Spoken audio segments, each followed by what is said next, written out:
A proposito di TikTok, Vai. facciamo un TikTok. Beh, un chiaro. po' divertente, dai. Vai. Allora, c'è un trend che secondo me potremmo fare, anche molto facile. Alziamoci Vai. già.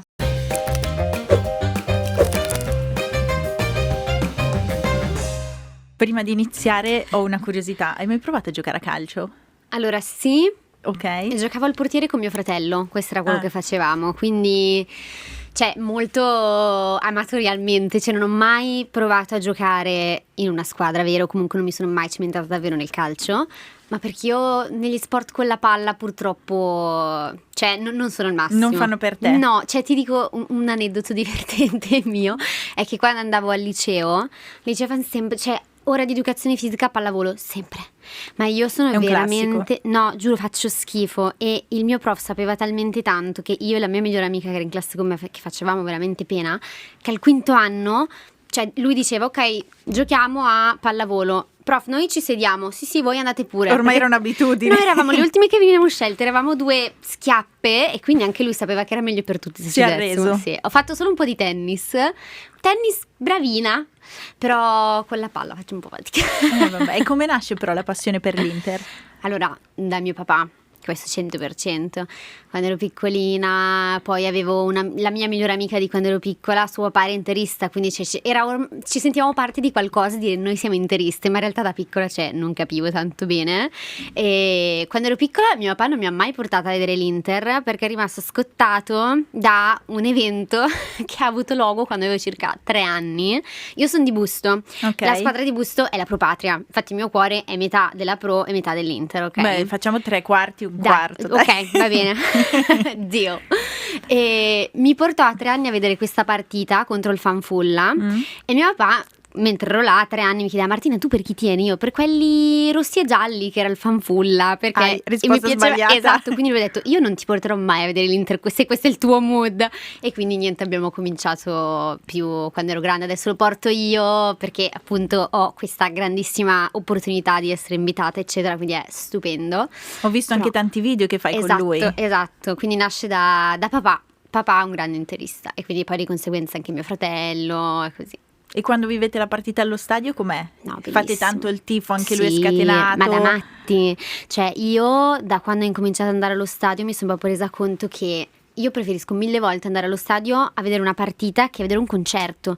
Mi riempio proprio di adrenalina, che è una cosa, mi vengono i brividi quando... Sì, sono emozioni diverse. Sì, ti senti proprio parte di qualcosa quando, non so, fai coreo, segni, o quando in realtà, ti fanno gol gli altri. Anche quando subisci, è una sofferenza. È una sofferenza unica, e quindi mi piace proprio un sacco a me andare allo stadio, tantissimo. E chi è il tuo fa freddo, idolo? un po' meno. Quando fa freddo meno, anch'io divano e coperta. Esatto. Non le perdo, però meglio da casa quando fa freddo. Esatto. Mio idolo, Lautaro, possiamo dirlo.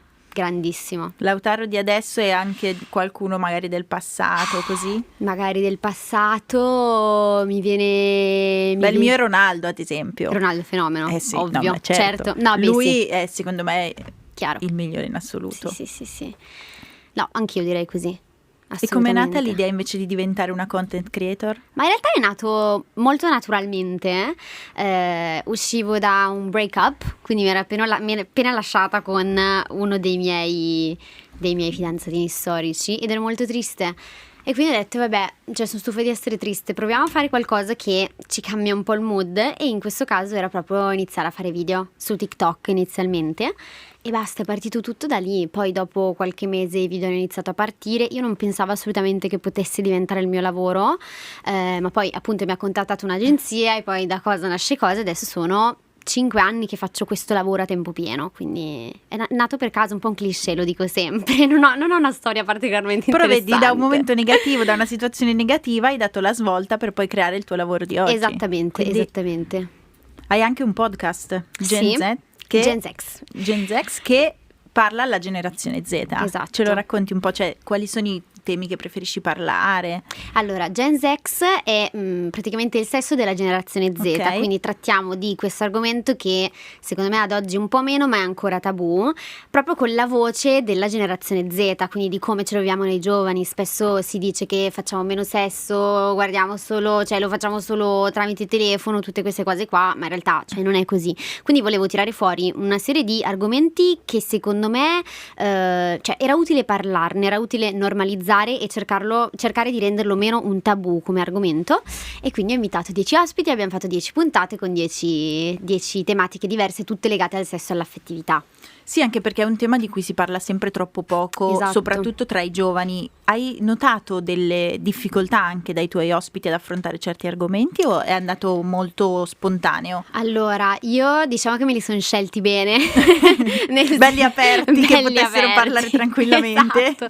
Cioè, ma ovviamente ho fatto una selezione e ho detto voglio che comunque vengano fuori dei topic interessanti, dei modi di vedere le cose interessanti, quindi ho fatto una selezione di persone che conoscevo e sapevano che potevano comunque darmi qualcosa, quindi non ho riscontrato reticenza oppure imbarazzo quando li ho invitati, a parte magari, non so, ho invitato una ragazza che lei è molto credente e vuole arrivare vergine al matrimonio, allora lì si vedeva che era un po' evasiva, però ci sta, quello è il suo modo proprio di ci sta essere, era perché ha molto un interessante. pensiero e una convinzione Completamente differente. diverso. Esatto.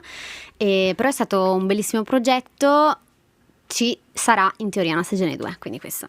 Quindi l'aspettiamo, non ci puoi dare Aspettatela, non vi posso dire altro. altri suggerimenti? Esatto, questo è Ok. un piccolo spoiler. E dal 2019 hai superato anche il 1 milione di follower su TikTok. Esatto, È sì. una bella soddisfazione per soprattutto tutti i traguardi che stai raggiungendo. È strano, cioè ogni volta che ci penso, io poi sono discalculica, quindi cioè i numeri non riesco tanto a capire quant'è 1.600.000 persone, però sì, l'ho superato, sono arrivata, era forse 2 annetti fa, più o meno. Sì, fa un po' impressione quando ci penso.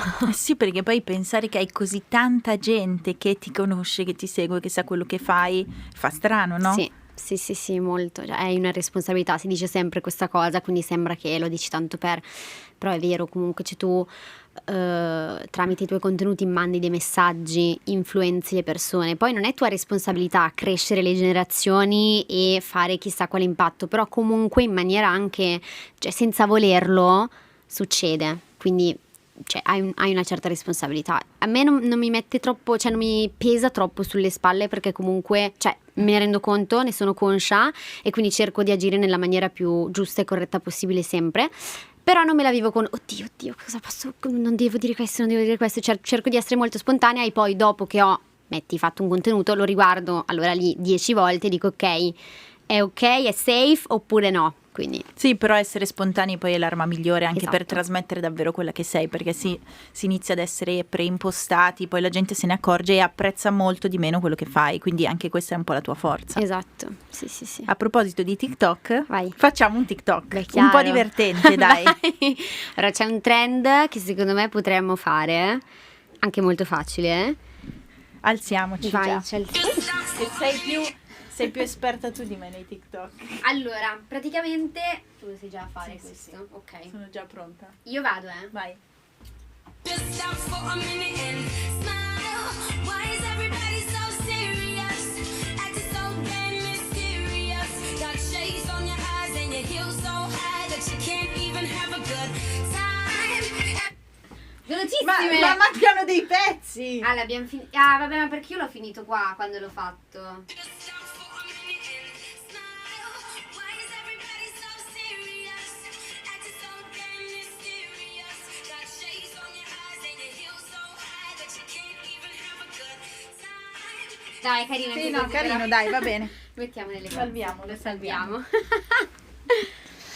Beh, questo tipo è un contenuto flash che ci metti un secondo a farlo. Ecco, io con i miei ci metto un po' di più. Vabbè, ci sono contenuti più divertenti che sono anche Sì. molto più easy e contenuti che devono avere anche No, una richiedono certa... più tempo, Esatto. montaggio. Ecco, questi tipo sono video flash che faccio sul mio profilo, sul mio Finsta, anzi sul mio TikTok. Vabbè, sul mio fake TikTok, che è il secondo profilo, allora mi diverto così, però sui miei invece tipo li scrivo, poi faccio il montaggio, ci vuole un botto di tempo. Questo per far capire che magari dicono è così facile. Certo, no, allora sì, non a volte, proprio. però non sempre. Dipende, come in tutte le cose. Esatto. Tra le attività più recenti c'è anche un programma TV, Skills. Skills. Ce lo racconti? Certo, allora Skills è questo programma di Rai Play in cui io sono la conduttrice, l'ho fatto per 2 stagioni e è un programma che vuole parlare molto ai giovani che si approcciano al mondo del lavoro, perché spesso c'è molta confusione e mi rendo conto, cioè se io riguardo la me di quando avevo quell'età lì, quindi 18 anni, che magari avevo finito il liceo, non avevo idea di cosa fare, cioè ero proprio un po' confusa, avevo il pallino che dicevo voglio diventare medico, però dicevo ok, piano B, non ne ho proprio idea, ma anche perché non conoscevo tanto il mondo del lavoro, le possibilità che Certo. c'erano, ciò di cui c'era bisogno nel mondo del lavoro. Skills serve proprio a questo, cioè portiamo lo spettatore proprio in maniera concreta in tutti i mondi del lavoro che si stanno sviluppando, in particolare la seconda stagione con un'attenzione particolare all'intelligenza artificiale che Ok. lo sta completamente rivoluzionando. Che è la svolta di questo periodo, di questi anni, quindi. E per appunto dare uno sguardo sul mondo del lavoro a chi non ha ancora gettato l'occhio perché ha studiato fino a ieri, quindi vuole essere proprio di ispirazione e magari far dire cavolo, non sapevo che esistesse questa professione, magari potrei essere bravo, e ci si interessa in questo modo qua. Come ti sei sentita nel ruolo di conduttrice? Perché poi è un ruolo che ti dà importanza, No, cioè ti fa certo. sentire importante. Allora, Skills mi ha insegnato, poi ho ancora tanto da imparare comunque, però nei 2 anni che ho fatto con loro mi ha insegnato a stare meglio davanti alla telecamera, cioè quando tu sei, saprai meglio di me, davanti a una telecamera con 10 persone dietro, cioè devi cercare di fare tutto al meglio che puoi nel minor tempo possibile per non far perdere tempo a Esatto. nessuno, quindi devi fare le cose con una certa pressure e quello mi ha aiutato tanto, anche poi imparare a memoria il copione, cercare di mettere a proprio agio l'ospite, perché mi capitava anche spesso di intervistare, adesso Certo. stiamo ancora girando delle interviste, quindi anche skills umane. Ecco, Skills mi ha dato delle skills proprio in primis che è la a me. cosa migliore, quando fai Esatto. qualcosa per aiutare gli altri ma che arricchisce tanto anche te stessa. Assolutamente, quindi mi ha proprio arricchito e poi ero con un team di persone meravigliose, i miei autori, il regista e anche tutte le persone sul set. Si è creato un ambiente bellissimo che secondo me è raro da trovare, quindi proprio è stato tutto molto smooth. Bello, dai, una bella soddisfazione. Nel mondo dei social al giorno d'oggi chiunque può iniziare a pubblicare contenuti, condividere video, post. Secondo te cosa ti ha permesso di differenziarti da tutti gli altri e di ottenere un po' questo successo che hai? Questa è una bellissima domanda. Secondo Che è me difficile dirselo da soli, No, infatti. però sei anche consapevole di quello che hai fatto, quindi No, sì, sicuramente comunque è un lavoro che io porto avanti da 5 anni e quindi a volte io me lo chiedo, anche mi chiedo cosa potrei migliorare ancora, perché secondo me tutto questo lavoro, magari il successo che una persona può sviluppare quando decide di fare questa professione, innanzitutto si basa sull'originalità, che è una banalità incredibile da dire, però tu puoi fare la stessa cosa che fanno altre 10 persone già sui social, ma se tu la fai in modo originale, completamente tuo, le persone hanno un motivo per seguirti. Se Certo. fai una cosa uguale a tutti gli altri, seguire te è come seguire gli altri 10, quindi non te lo do il follow. Poi secondo me un'altra cosa che mi ha aiutata è stato molto differenziare il mio contenuto, cioè io ho iniziato facendo lip sync, che erano praticamente appunto questi video su TikTok dove c'erano delle tracce audio di vari comici italiani e io con la mia faccia li mimavo, cioè mimavo quello che Sì. dicevano, no? E quindi ho iniziato da lì, poi sono cresciuta e questo tipo di contenuto mi stava un po' stretto, cioè nel senso non mi stimolava più e io volevo che questo lavoro mi stimolasse, perché poi le Certo. persone lo percepiscono, e quindi ho cambiato, io ho iniziato a fare video di viaggio, curiosità, dove portavo i miei followers un po' in giro per il mondo. Adesso sto portando avanti sempre anche quella narrativa quando viaggio vi porto a vedere questa cosa pazzissima, ok? dopo parliamo anche di viaggi. Esatto. E adesso appunto sto portando avanti POV Sei Me, che è questo format nuovo dove appunto cerco di raccontare, far capire meglio alle persone quello che è il lavoro di content creator e influencer, che è quello che faccio io, perché secondo me c'è sempre stato e c'è ancora tanto gatekeeping e quindi le persone veramente non sapendo di cosa si tratta è molto più facile fare del hating se non sai esattamente di cosa stai parlando. Tendono a sminuire esatto, questa cosa quando invece dietro c'è un lavoro grandissimo. c'è un grande lavoro e quindi io cerco di farlo capire tramite questi video, portandoli proprio sul posto, facendo vedere cosa faccio, tutte le persone che ci sono dietro ad un video di 10 secondi, 10 no, 40 tipo, e cerco di spiegarlo senza nessun, come dire, senza la pretesa che capiscano tutti, però cerco di farlo perché secondo me è molto importante. Secondo me tante content creator ti ringrazieranno per queste info che stai dando a tutti, perché magari si abbassa un po' il livello di pregiudizio. Sì, speriamo. E invece a chi vorrebbe fare questo lavoro, che consiglio ti senti di dare? Un po' diciamo quello che ho detto prima, cioè innanzitutto non avere fretta. Ecco, una cosa secondo me anche importante è magari non partire esattamente dicendo che voglio diventare famoso. Beh, certo. Cioè, secondo me prima di tutto tu ti devi chiedere, ok, cioè io che cosa potrei offrire come contenuto agli altri? Sono bravo a suonare il pianoforte? Bene, inventiamoci un format dove faccio vedere che suono delle canzoni incredibili in un modo strano, oppure insegno in un modo tutto mio a suonare il pianoforte. Quindi partire da sé, chiedersi che cosa mi appassiona, in cosa sono bravo, secondo me cosa manca in questo mondo, ma anche cosa piace a me cosa stesso, piace a me, esatto, perché fare un qualcosa perché funziona ma che poi a me non piace, brava, non si riesce a fare in modo spontaneo. esatto, quindi partire da se stessi e poi fare 1000 esperimenti. Cioè io appunto, come dicevo prima, lavoro da tanti anni, comunque relativamente da un po' di tempo in questo ambito, ma faccio 1000 esperimenti al mese, cioè vediamo se questo va, vediamo se questo non va, vediamo se mi piace questo, e non avere paura che qualche video floppi, perché floppano, Certo, cioè, è normale. è naturale e deve essere così, a meno che tu non sia, non so, Kim Kardashian, qualsiasi Beh, cosa metti certo. fa milioni, però cioè devi, quindi un po' tutte queste cose, non aver paura di fallire, partire da te e chiederti cosa posso dare agli altri, in cosa sono bravo, cosa posso, non so, così.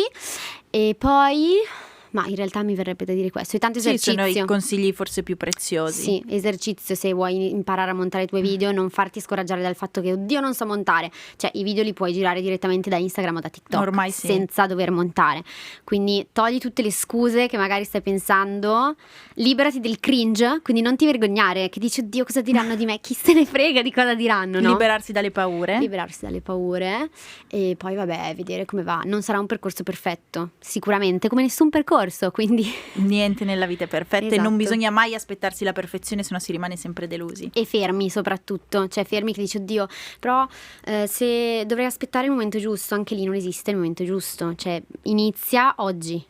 Questa è una cosa che mi dico molto spesso. È vero.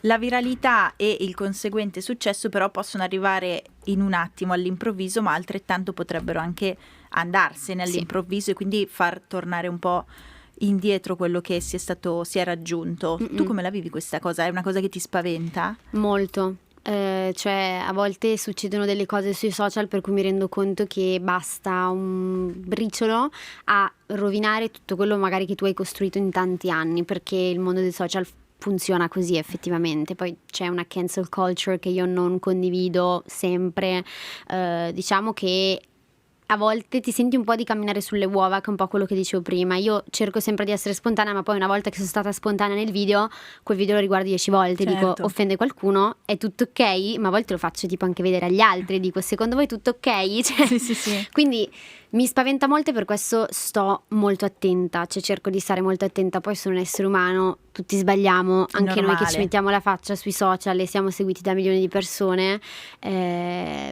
Tutto sta nel cercare di, insomma, evitare l'evitabile, no? Però mi fa molto paura questa cosa, perché appunto ci vuole un attimo.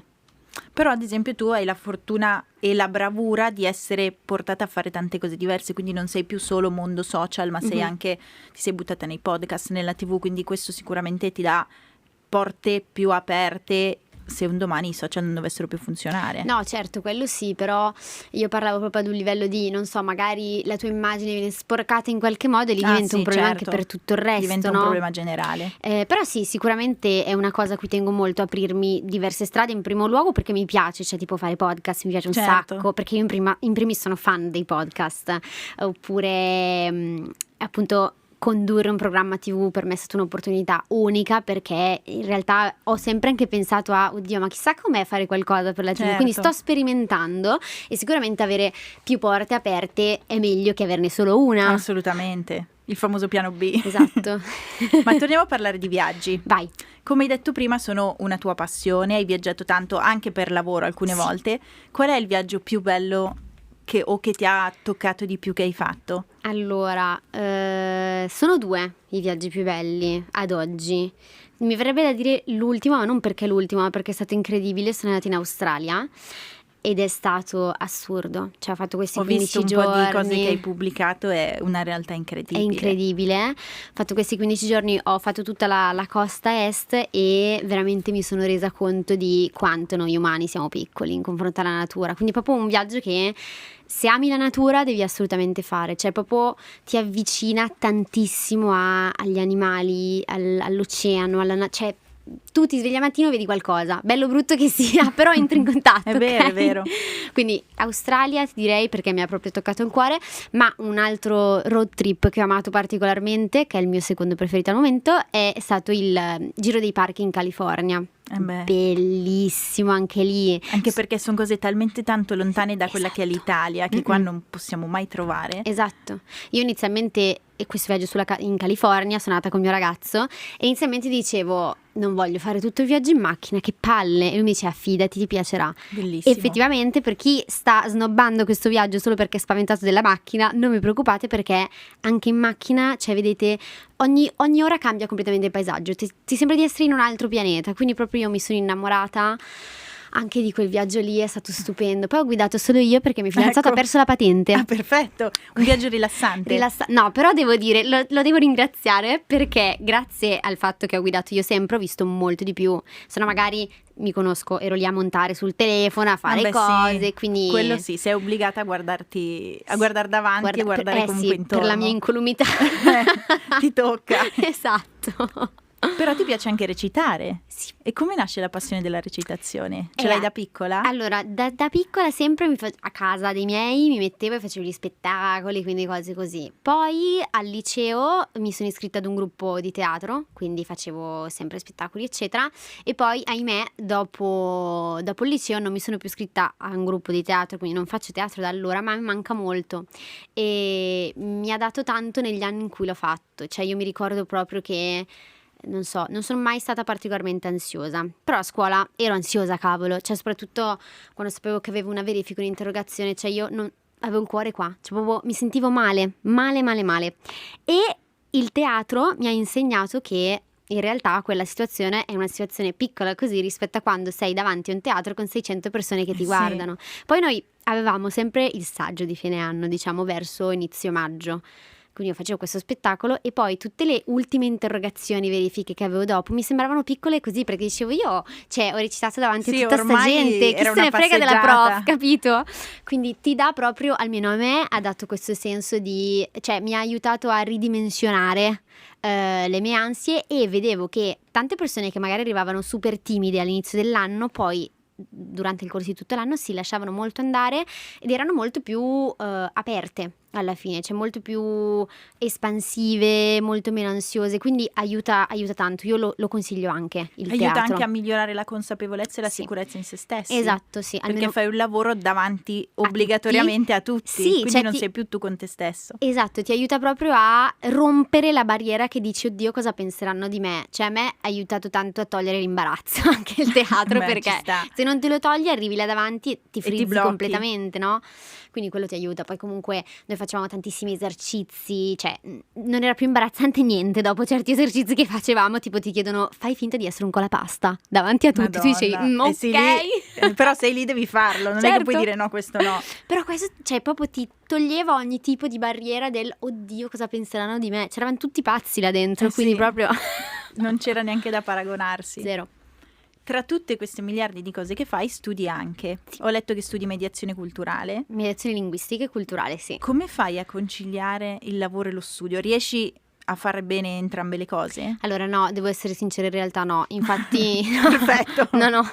Cioè adesso mi sto concentrando molto sul mio lavoro e la mia carriera universitaria non è in pausa, ma comunque va lentissima. Cioè non mi metto proprio ansia o agitazione, quindi dico, quando riesco a studiare per questo esame e riesco a darlo, ok, perché comunque io ho questo lavoro a tempo pieno che tutti i giorni mi porta via un Certo. sacco di tempo, e se mi obbligassi o mettessi il pallino di no, Dio, devo dare 10 esami in un mese, cioè andrei in burnout, e ci sono già passata perché all'inizio volevo fare così, ma per me non era sostenibile. C'è chi ce la fa, io raga Certo, non ce la ma faccio. ognuno ha i suoi ritmi, Esatto, quindi è un po' così, cioè la situazione uni c'è, ma in questo momento do precedenza al mio lavoro che mi porta via tantissimo tempo, ma è lì, cioè Beh, è tipo con calma, esatto. con i tuoi tempi riuscirai a finire anche questo percorso, non è in questo momento la tua priorità. Esatto, E se non avessi fatto la content creator, cosa ti sarebbe piaciuto fare nella vita? ti giuro non lo so, cioè allora come ti dicevo prima, io volevo fare il medico, però ho fatto il test, non è andato, quindi ho detto vabbè, ok, non è la mia strada. Cosa ho fatto a quel punto? Ho detto io però voglio laurearmi. Cosa faccio? Ho fatto il liceo linguistico, faccio mediazione linguistica, porto avanti qualcosa che comunque so come si fa. Poi è arrivato questo lavoro, quindi ti dico, ad oggi non lo so cosa potrei fare, ma cioè io vivo comunque nel mondo come si chiama? Cioè in questo mondo dei social media. Certo. Vedo tutte le dinamiche che ci sono. Banalmente a me piacerebbe lavorare in un'agenzia come quella che mi segue, oppure mi piacerebbe lavorare in generale nell'influencer marketing. Cioè è un mondo bellissimo, super stimolante. Se sei una persona giovane hai 1000 opportunità, cioè vai in giro per il mondo, organizzi eventi, Certo. conosci 1000 persone, quindi sicuramente mi sarebbe piaciuto, oppure forse qualcosa a livello creativo sempre legato all'area delle pubblicità. Ma ti dico queste cose adesso perché le ho viste, cioè perché questo certo. lavoro mi ha permesso di vederle. Se non avessi fatto questo lavoro, ti giuro, Non non lo saresti so, neanche stata a conoscenza di questi lavori. capito? Quindi forse non lo so. Poi per farti capire quanto sono cioè un po' così, quando sono andata a Bali, sono andata in un tempio delle scimmie, ho detto ma perché io non ho studiato per diventare una che studia le scimmie? Cioè mi piacerebbe troppo studiare le scimmie, quindi Però anch'io faccio così, Vedo magari, sono stata a Cuba, ho visto i delfini, ho detto ma vedi, potevo diventare una addestratrice di delfini. esatto. Anch'io ho E ti i prendi momenti- malissimo, ci dici ho buttato tutto nella mia vita, Sì, questo sì, mi sì. sarebbe piaciuto molto di più. È vero. Poi vabbè, torni a casa e dici no dai, mi piace la mia vita anche così. È vero, è Però, vero. cioè, ecco, anche magari a chi ci ascolta, fate più esperienze possibili prima di decidere quello che volete fare nella vita, perché banalmente un viaggio può farti scoprire cosa vuoi fare da grande. Però tante volte vedi i ragazzi a 18 anni sono, tra virgolette, costretti a dover scegliere cosa studiare. E magari tanti non hanno avuto ancora la possibilità di viaggiare, non hanno fatto esperienze, quindi è difficile scegliere se non hai magari programmi come il tuo, podcast che ti danno delle indicazioni, cose in TV che ti fanno vedere magari quali possono essere le varie opportunità, quindi hai ragione, difficile. però ancora oggi è un po' difficile. Mi rendo completamente conto di questa cosa, ma infatti, come dicevo prima, se io penso a me quando stavo finendo il liceo, ma io non avevo visto zero del mondo, cioè Sì. proprio ero, ma perché solitamente quando sei un liceale pensi a studiare, poi vabbè ti fai qualche viaggetto, ma non è che tutto sto tempo, quindi sì, è Certo. un casino. Infatti chi magari si prende l'anno sabbatico va a fare, cioè per me è utilissimo, che Vero, vai a vedere vero. un po' il mondo come gira, fai delle esperienze, o magari fare anche esperienze all'estero come i 6 mesi o l'anno, che ne so. Però il fare esperienza è la cosa forse che aiuta di più secondo me a capire È vero. cosa vuoi fare, a orientarti, no? Tu hai sempre vissuto qua in Italia o hai vissuto anche all'estero? Io sempre qua in Italia. Ed è un'esperienza che ti sarebbe piaciuta fare? Allora, di vivere all'estero? Io in realtà ci ho pensato un sacco, poi metti quarto anno eravamo in metà in classe, poi facendo il linguistico perché un sacco se ne sono andati a fare 6 mesi eccetera. Mi è sempre piaciuto, però poi non mi sono mai, cioè l'idea mi è sempre piaciuta, ma non mi sono effettivamente mai messa a dire ok, compilo tutte le carte, facciamolo, cioè è sempre rimasto un po' lì. Questo perché ho sempre amato in realtà la mia vita per com'era, tipo Certo. quando ero al liceo, c'avevo tutti i miei amici, quindi guardando indietro male perché avrei dovuto uscire dalla mia comfort zone, Però ma quando stai bene, stai bene. esatto, io stavo talmente bene nella mia comfort zone che dicevo no vabbè, ma chi me lo fa fare? Boh, magari poi, cioè avevo i miei equilibri e guardando indietro magari avrei dovuto spingermi fuori, mi andava bene così, però lo vedevo come una roba molto figa da fare, anzi a volte ti dico la verità, cioè col senno di poi mi sentivo anche da meno a non averlo fatto. E tanti si sentono così, che dicono non sono andata all'estero, cavolo, sono uno sfigato. Ma in realtà no, raga, cioè una nel scelta. senso è una scelta. Ognuno prende la sua strada. Se tu te ne stai bene come me ne stavo Esatto. io e non hai voglia, va bene, farai esperienze dopo. Se invece vuoi fallo, fallo, cavolo. Cioè, bello. E Martina com'è nella vita reale? Quali sono le tue passioni oltre al lavoro? Allora, vabbè, sì, il lavoro è la mia vita, cioè nel senso, le mie giornate girano tendenzialmente intorno al lavoro, ogni giorno è diverso, però mi piace molto prendermi cura di me, quindi tipo per me i miei 3 giorni di allenamento, vado in palestra, non è che sono big gym, però mi fa stare proprio bene. Sì, sì, sì, Quindi ho anche quei- un scaricare magari Brava. la tensione, i pensieri. Quindi proprio il prendermi cura di me per me è assolutamente essenziale. Poi ascolto 1000 podcast, quindi nel tempo libero, mentre sistemo casa, mentre sono in taxi, sono in macchina, podcast sempre. Poi che cos'altro mi piace? L'Inter, possiamo dirlo? Andare allo L'Inter stadio? è prima in classifica Esatto. delle passioni. Esatto, no, davvero, però così. Poi mi piace tanto, io sono molto mammona, mi piace andare dai miei, fare pranzo dai miei, cena, stare con i miei amici tantissimo, quando posso mi faccio qualche weekend via, una vita molto normale secondo me, cioè no, sono molto privilegiata, ho un lavoro stupendo, faccio una vita bellissima e me ne rendo conto, però quelli che sono i miei valori, cioè io sento di avere dei valori molto normali, cioè la mia famiglia, farmi giretti, ascoltarmi il podcast, cioè come una ragazza normale, ecco. Vabbè, anche queste sono le cose che ti rendono bella da seguire Grazie. sui vari social. Io ti ringrazio, siamo arrivati alla Grazie fine a te. di questa chiacchierata. È stato molto piacevole. È bello aver conosciuto un'altra persona che condivide la passione per l'Inter. Certo. Forza Inter sempre, Forza questo Inter dobbiamo dirlo sempre. perché chiudiamo Amala così per questo sempre. podcast. Grazie mille Martina. Grazie. Alla prossima. Alla prossima.